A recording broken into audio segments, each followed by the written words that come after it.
So this parking garage, because we had church here on Sunday at Jones Academy, this parking garage got lots of parking. The lot would be empty. But on Sunday, they got all this parking they would have never gotten because of church. So church brings a lot of business to local communities. Plus all these right here, I'm on Plymouth and Polk, these businesses got business like Bar Louie's and that. After people left church, they went to Bar Louie's to eat, and they went to other restaurants around the church to grab stuff to eat with each other. And so called fellowship after church. And so we go to these restaurants around the church to get food. So it brought business to the local merchants. So here's Roots and this pizza place, and you can't see it quite yet or at all, but anyways, this place is called Roots. So is Jimmy Fallon's band called Roots. So I think you can see it right here.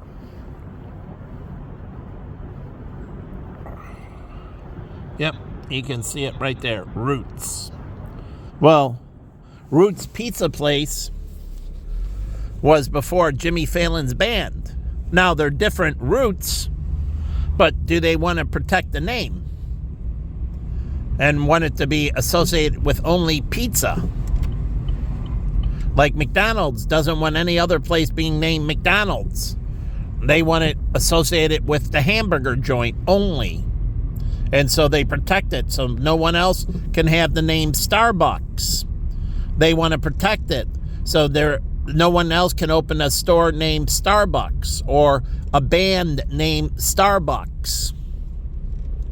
They don't want anyone using the name so it stays with the coffee house only. So when they think of Starbucks, they think of the coffee place Starbucks. Perfect correlation. They don't want to get lost in translation where all these other things are named Starbucks. So again, here's Jones College Prep, and we used to have church here, and the money that we rented from here to have our church, the money went into the school's budget by renting the space to us, the church. And then all these businesses got business from the church. The parking lots here and back there and the other ones all got parking from the church being here on Sunday. They would have never had that parking. So we're at State Street, 0 East West, right here. 0 East West. But the whole point is, we were funding this school by being here, NCPC. Now we moved to urban ministry, and we fund urban ministry because we rent space from them. But we used to rent space from the school and pump money into the educational system. So was it more important to pump it into the educational system, or was it more important to pump the money into urban ministry? It is a choice. And some people left NCPC because they rather pump money into the educational system and not into urban ministry. So when you're donating, like people leave alumni and they give money, are they going to give it to urban ministry for bums who are supposed to be in the system and get the job and get out and self-support? Or are they going to give it to the school? Because Harvard has the largest endowment fund, so they give it to the school, right, over urban ministry. So it's a choice. Where does the money go? Does it go to the bum, or do you split it in half? That means the school suffered. You give some to the school and then some to the bum. And speaking of this, why don't black people, the bums, why don't they go by black neighborhoods? And then why don't black churches take care of them? Truly. Why do they come down in white neighborhoods?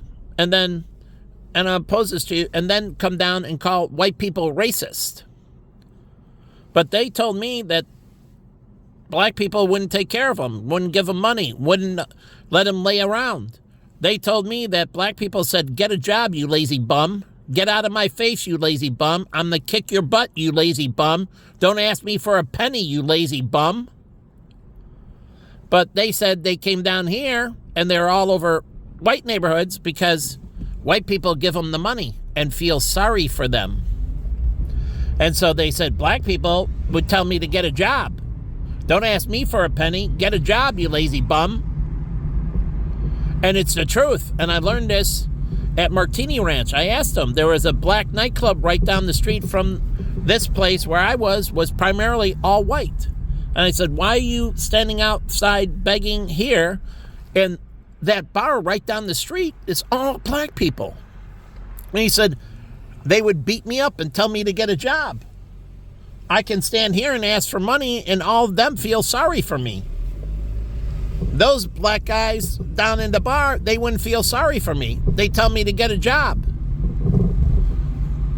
They don't pity me. So that's a peer-to-peer conversation. So usually you're harder on your own. Just like my friend, he was Hispanic. He was hard on Hispanic people. And he wanted them to clean up all their stuff. He thought, my roommate, he was half Hispanic, half white. And he thought Hispanic people were bringing a bad name with all the gangs and the drug trafficking and everything else. He was peed. And he said, I'm a Hispanic person. They make me look horrible. But you know, I figured that out myself. When I was a little kid and I see white people on the news and they get called racist and people are protesting against them and they did this crime and that. And I'm like, wow, they really make white people look like garbage. So I'm very much harder on white people. I expect more of them, not to be trash. I'm softer on minorities. I've done all my volunteer work in minority. But again, usually you're softer that way. But anyways, I'm down where they're looking to develop White Sox Park. And because this is a longer video, I'm going to post it on YouTube. But we have to have these honest discussions. And we don't have these honest discussions. But I figured it out.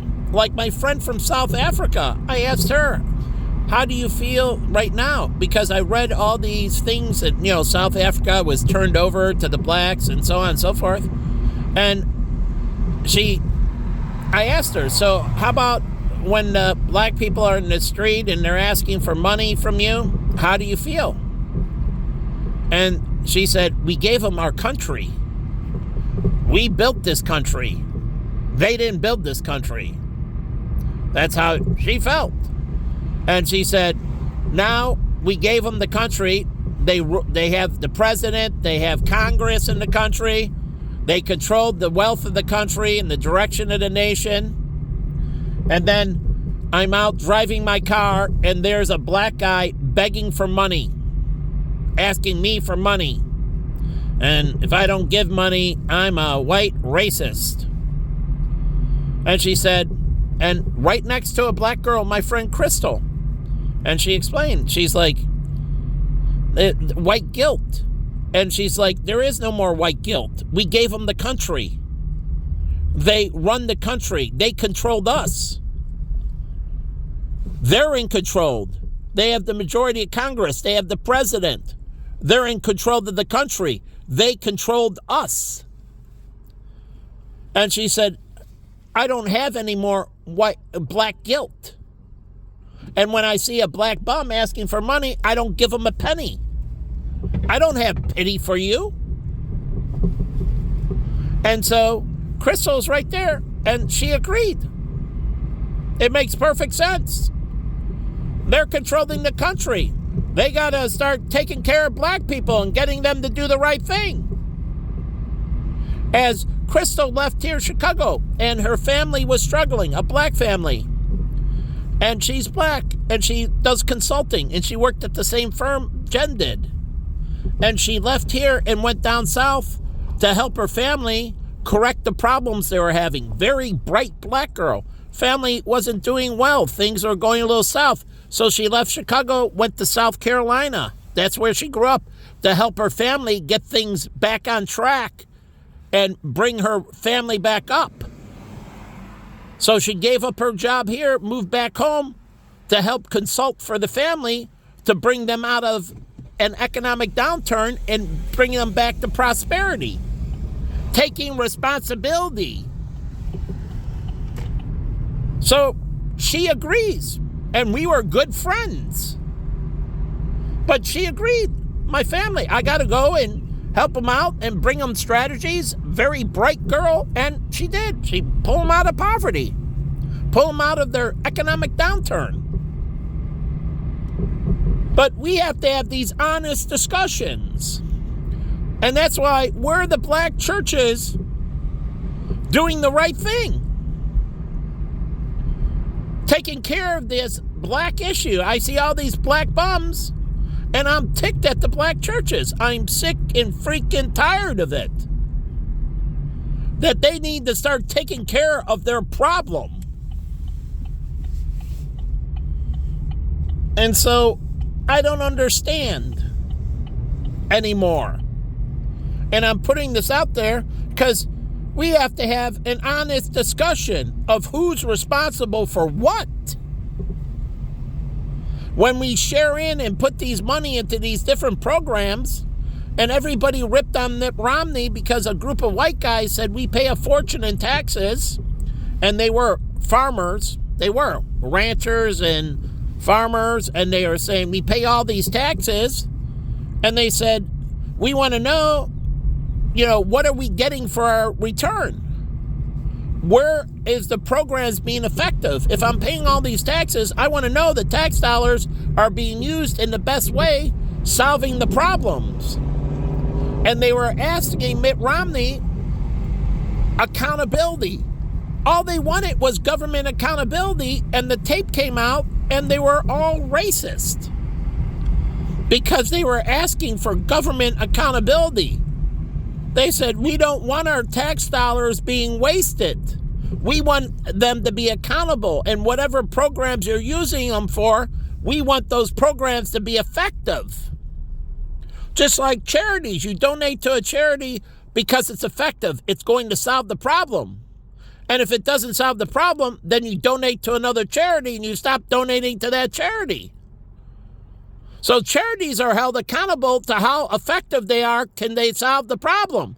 And if the charity isn't solving the problem, then you stop donating and start another one yourself if you want. But if they're not solving the problem, then there's an opportunity for you. They're inefficient, and all they're doing is committing charitable fraud. That's why GuideStar and that looks at how much goes to the people they're servicing. They want to know, is my money getting to the people that need the money that you say you're helping out of this poverty, out of this problem? And if it's not, like welfare, at one time, like 90 cents on a dollar was gobbled up by the system, and only 10 cents went to the recipient. So the system was designed to create a lot of patronage jobs. Oh yeah, the welfare system was just about patronage jobs. At one time, 90%, 90 cents on the dollar just went to pay for the people that worked in the welfare system. Paid for the things that needed to run the system. 90 cents on the dollar. 10 cents went to recipients. It was all about patronage. And the Democrats wanted to build out the Medicare system and build out the welfare system so they could get lots of patronage jobs. I found that out from the Republican governor. And he was strong-arming his staff, telling them that George Ryan, who went to prison, was forcing, when he was Secretary of State, he was telling his people that if they didn't donate to his campaign, they would be fired. If they don't donate to his political campaign, they would be fired. And the people got the jobs because of patronage. This is a Republican. And I was disgusted that they were forced, and if they didn't give a certain amount of their paycheck to the campaign, they would be terminated. That's a patronage job. The only reason they had the job was because they were Republican and donating to his campaign. And so that's not how it's supposed to work. They're supposed to have the job because they can do the job. A friend is not your friend if they're milking you dry. You can give your friend the opportunity, but they're supposed to produce for you. They're not your friend if they're bleeding you dry. They're your enemy. They're the wolf in sheep's clothing. A friend would work very hard for you, or even harder than somebody else. A true friend would work harder. I told this to my brother. I worked hard for my family, harder than anyone else. I have a responsibility to the family. So I'm going to work harder than other people because it's the family business. I'm going to bust my ass. I'm not going to milk it. And so you can tell who is a wolf and who's a sheep. Because the sheep produce, right? And the sheep become lamb as well. And they have lamb chops and they produce fur and so on. Wolves eat the lambs. You don't eat the wolves. You don't get fur from the wolves. You don't get anything from the wolves in that way. And that's why they say, watch out for the wolves. They'll eat you, the sheep. But you, the sheep, you produce everything. You provide the wool, you provide the food, you provide the services, you provide all these inputs that make everything happen. And so this is why the Bible talks about the wolf and the sheep. It's understood the sheep produce greatly and need to be protected from the wolf because of how valuable the sheep is. You could say the golden calf. In one way, in Moses' story, they're right, the golden calf. The sheep are the golden calf. They make it rain, and they need to be protected from the wolf. So you don't want the wolf hurting the sheep. You want to kill the wolf so the sheep can flourish, so the flock can flourish and grow. And that's why they use the sheep herder in the Bible. So if he does everything right, the sheep are very, very productive for the sheep herder, producing great wealth. So stewarding the sheep correctly brings the community to great wealth. So that's why they use that with the sheep herder and everything. And Moses, he was a sheep herder. And he was producing great, great wealth. Look at the father in the story. They were very well off as sheep herders. Extremely well off. So, again, you got to keep the wolves away so the sheep can flourish. And as you, a sheep herder, need to make sure. So we have to have these open and honest discussions. Bums can be money pits where you sink money in, sink money in, sink money in, and it's just an endless pit that produces nothing but indebtedness. And that's why the Bible says if you don't work, you don't eat. But you don't get it. You're not supposed to be a money pit where people just keep on pouring money into you and you produce nothing. So you have to produce something of value. Something of value. No matter what situation you're in, you can produce something of value. You can contribute in some way. Go volunteer. But there's a way for you to contribute. So everybody can do something. So they can contribute, so they're not a bottomless pit. And so That's why the Bible hates bums, and that's why you never see Jesus with a bum. The 5,000 that were starting, those weren't bums. So, make no mistake about it. The Bible tells you to work. He didn't support bums. There were bums. They just passed right over. He helped Mary at the well. She was a working girl, producing. He helped her, not the bum. The bum burns in hell. So I don't get it. What they don't get. They're going to be burned. No bum goes to heaven. Bums burn in hell. They feed off of society. And they do. They are parasites. And me and David used to talk about this. They need to get their act together, one way or another, and be productive as much as they can be. I'm not saying there'll be these great, like the guy who started Paul Mitchell, who was a homeless bum, but he understood. I need to clean myself up. I need to get productive. Now he also owns Patron and that, and he's a billionaire. And he was once a bum. But people going down the wrong way. Like here. All the way the wrong way on Martin Luther King Drive. So, again, I don't know. Are there wrong way cameras? They have red light cameras. There can be wrong way cameras as well. So, again, notifying them that a car is approaching going the wrong way, oncoming traffic, that stop, cars coming from the wrong direction, telling oncoming traffic to stop so there's not a head-on collision. At worst, they hit you standing still, which is better than you hitting them going 50 and them going 50.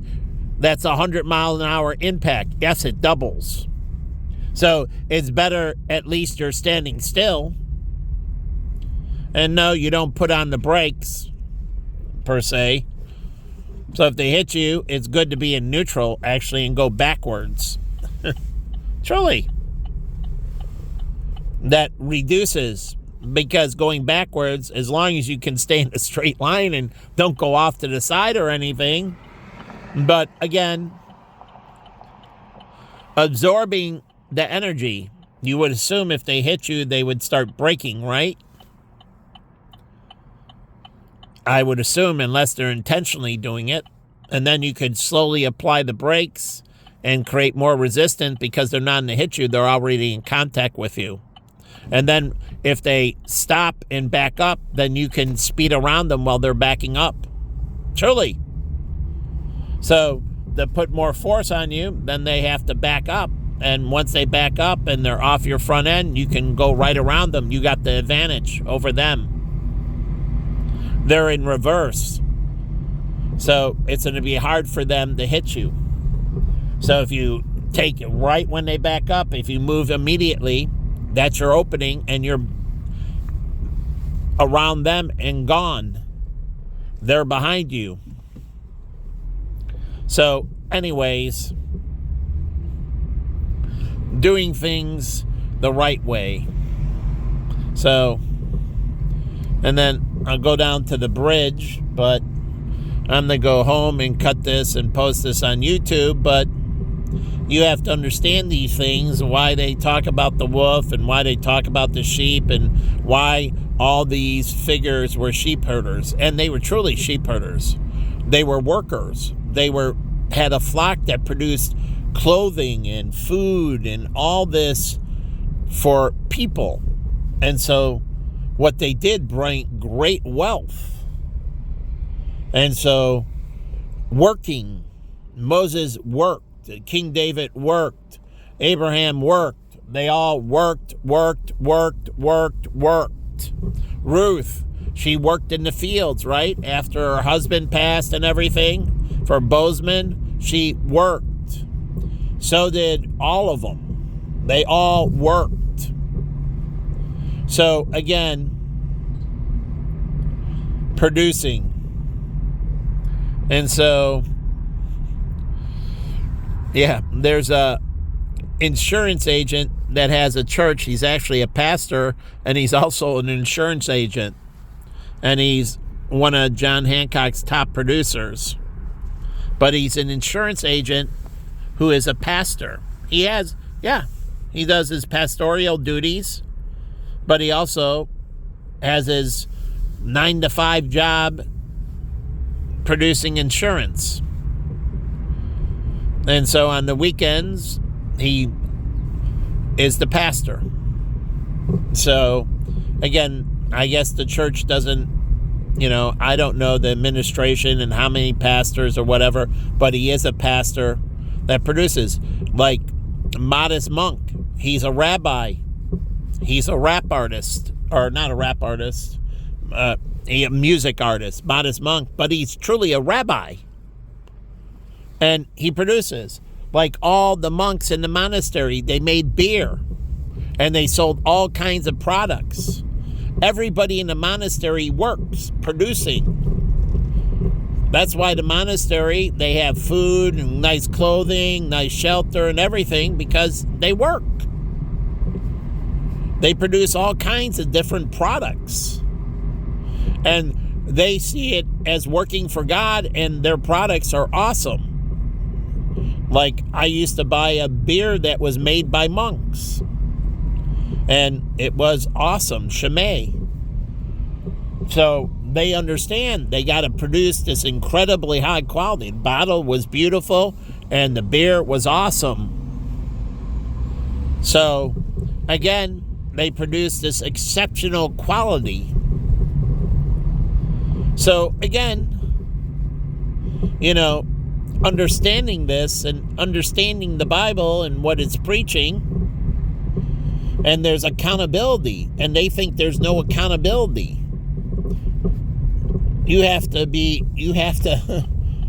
do these things and try your best. I'm not saying you're going to succeed and you're going to be right side up all the time. I understand people go upside down and they're in a hard situation, but I'm saying it's the effort is what God looks at. At least you're trying to do things right, even if you're not succeeding and the business fails. Say the business doesn't succeed and you have to sell off things. So what? Sam Walton, he failed the first time. He came back and he was successful the second time. So Bill Marriott wasn't successful the first time. He tweaked his thing constantly and he became successful. So they weren't successful, but they analyzed where they were not succeeding and they tweaked it, and it's a lot of hard work. But he created the biggest domestic hotel chain. Now it's the biggest domestic and international hotel chain in the world. Marriott is the biggest hotel chain in the world. They hold the biggest domestic hotel chain in the United States and the biggest international hotel chain. They're in more countries than any other hotel group. So they're both the biggest domestic and biggest internationally.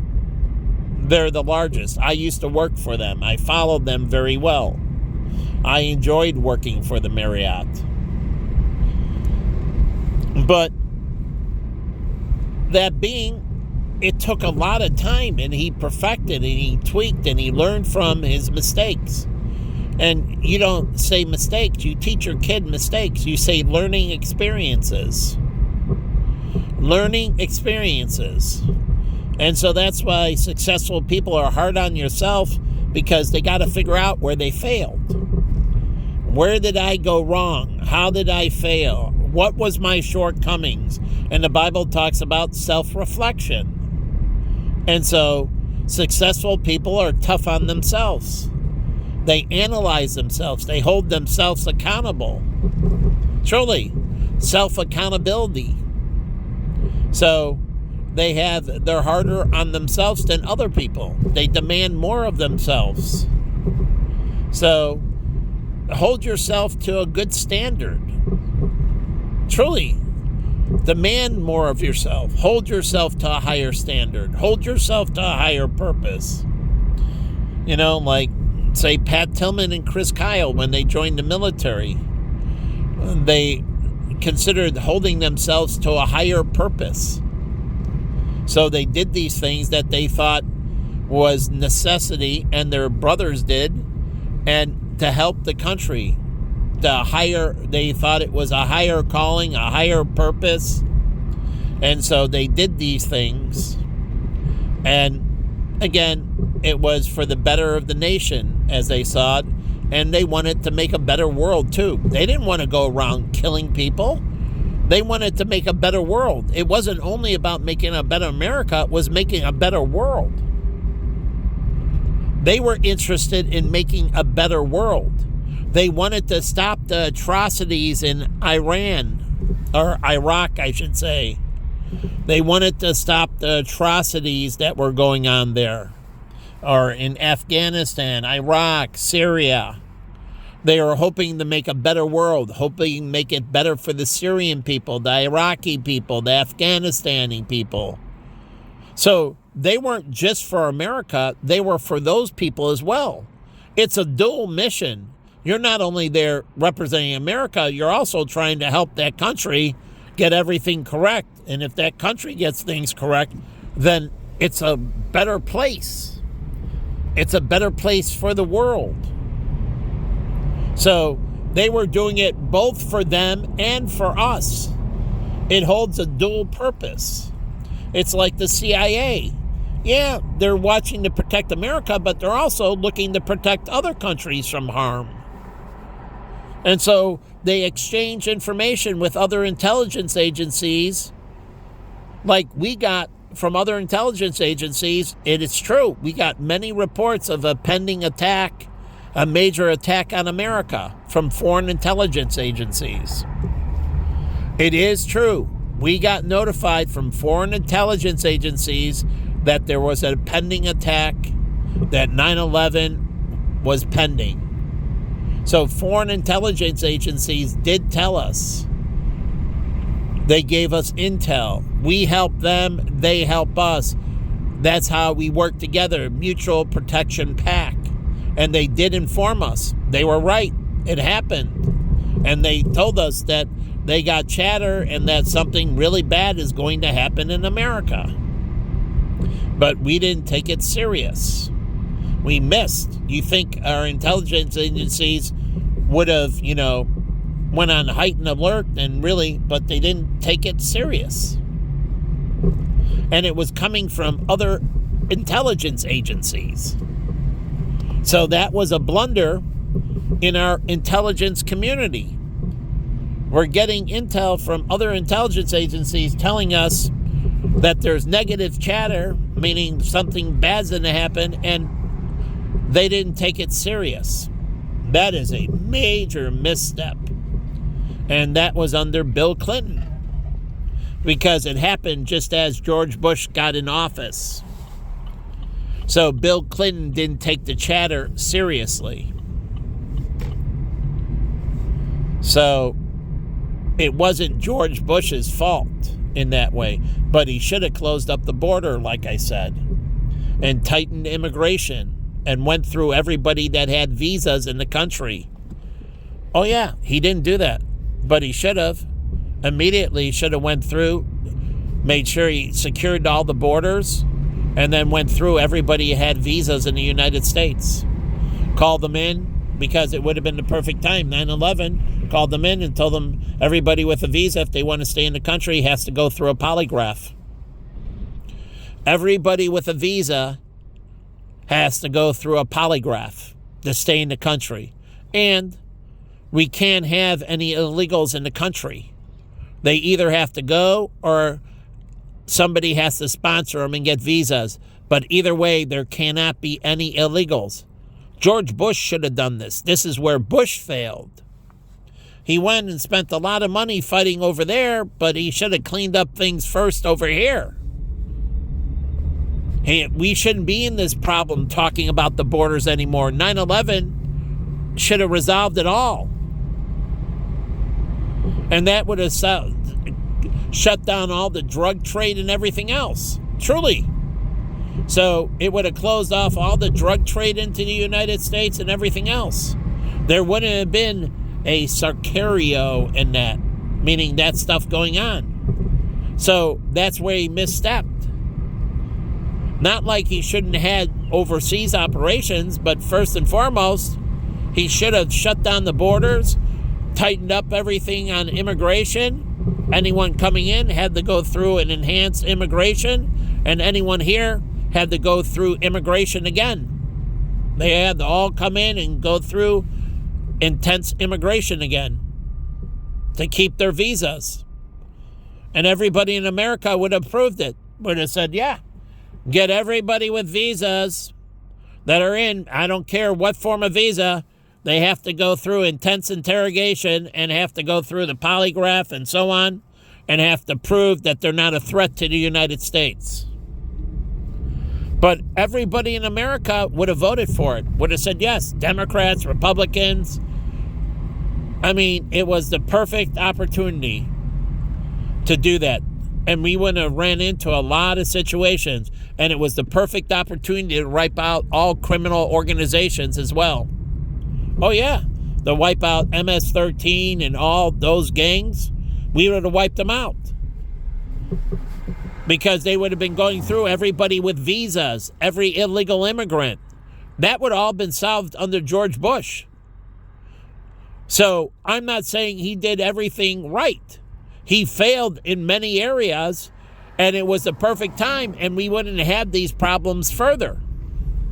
So there were some shortcomings with his situation, like with his daughter having a fake ID. That's what terrorists use. And that was a big deal. So he could have done a much better job. We would have had MS-13 running around. We would have wiped out all these criminal organizations. Because everybody in America would have been, rolling, be tough on crime. Destroy them, destroy them, destroy them. Because 9/11 just happened. Everybody wanted to wipe out every criminal. So everybody would have been for zero crime in America, wiping out any criminal organization of any kind. So how about remembering 9/11 and saying, we're going to be tough on crime and we're going to wipe out any criminals? That's